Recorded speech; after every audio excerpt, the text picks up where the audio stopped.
শুক্রবার মানে special day, তো স্পেশাল ডেতে স্পেশাল কিছু রান্না না করলে হয় না। তো আজকে হচ্ছে শুক্রবারের জন্য রান্না করব ভুনা খিচুড়ি আর হচ্ছে বড় বড় গলদা চিংড়ি। তো বড় বড় গলদা চিংড়ি রান্না করার জন্য এখানে হচ্ছে আমি গরম মশলাটা ব্লেন্ড করে নিব। ঠান্ডা লাগার কারণে মাথা ব্যথা, একে তো ঠান্ডা তার উপরে মাথা ব্যথা। কালকে হচ্ছে রাজমিস্ত্রিদের খাবার রান্না করার পর থেকে অসুস্থ হয়ে গেছি। এত এত রান্না আমি এর আগে কখনো করিনি। তো ভাতের পাতিল এত বেশি বড় ছিল, সেই 2 হাত দিয়ে ভাতের পাতিল ধরার কারণে আমার 2 হাত এত বেশি ব্যথা যা বলার বাহিরে। তারপরে হচ্ছে লেগে গেছে ঠান্ডা, সেই ঠান্ডা নিয়েই হচ্ছে সব কাজ টাজ করতে হচ্ছে। যখনই ভুনা খিচুড়ি রান্না করতাম তখন তার সাথে হয়তো মুরগি ভুনা বা গরুর মাংস ভুনা, হাঁসের মাংস ভুনা, ডিম ভাজা বা বেগুন ভাজা থাকতো। তো আজকে হচ্ছে গলদা চিংড়ি ভুনা করব আর সেই সাথে হচ্ছে ভুনা খিচুড়িও করব। তো ভুনা খিচুড়ি করার জন্য এখানে আমি মসুর ডাল নিয়েছি আর হচ্ছে পোলাওয়ের চাল। বাসায় মুগ ডাল ছিল না, এজন্য আমি মসুর ডাল নিয়েছি। তো সব মশলা টশলা কষানোর পরে মসুর ডাল আর হচ্ছে পোলাওর চালটা আমি প্রায় 30 মিনিটের মতো ভিজিয়ে রেখেছিলাম যাতে করে নরম হয়ে যায়। তো নরম হয়ে যাওয়ার পরে হচ্ছে এবার আমি আস্তে আস্তে কড়াইতে দিয়ে দিচ্ছি।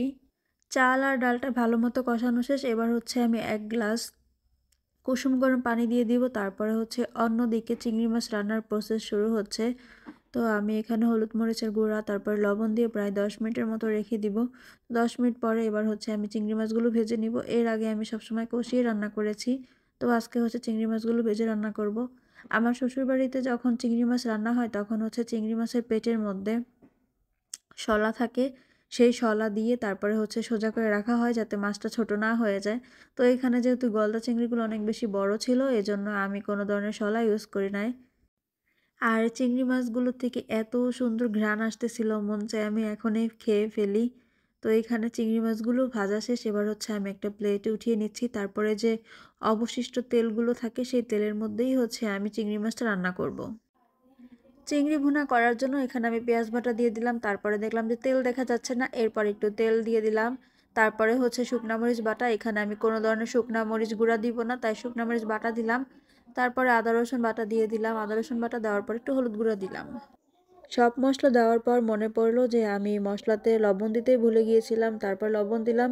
এরপরে যে আমি ব্লেন্ড করেছিলাম গরম মশলা গুঁড়াটা, সেই গরম মশলাটা দিয়ে দিলাম। তো মশলাটা কষানোর পরে আমি হচ্ছে ভেজে রাখা চিংড়ি মাছগুলো দিয়ে আবার হচ্ছে কষাচ্ছি। আর এদিকে হচ্ছে আমি আস্তে আস্তেই হচ্ছে কষাচ্ছি যাতে চিংড়ি মাছগুলো ভেঙে না যায়।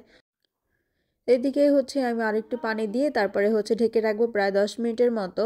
তো এই তো ফাইনালি আমার রান্নাটাও শেষ হয়ে গেছে। এবার হচ্ছে খাবো। আব্বু নামাজ পড়ে আসলেই হচ্ছে সবাই একসাথে মজা করে খাবো। তো আব্বু চলে আসছে আর এখানে হচ্ছে সবাই বসে পড়লাম খেতে। আর এদিকে হচ্ছে আমি সবচাইতে যে বড় পিসটা থাকে সেই বড় পিসটাই হচ্ছে আমি নিয়েছি।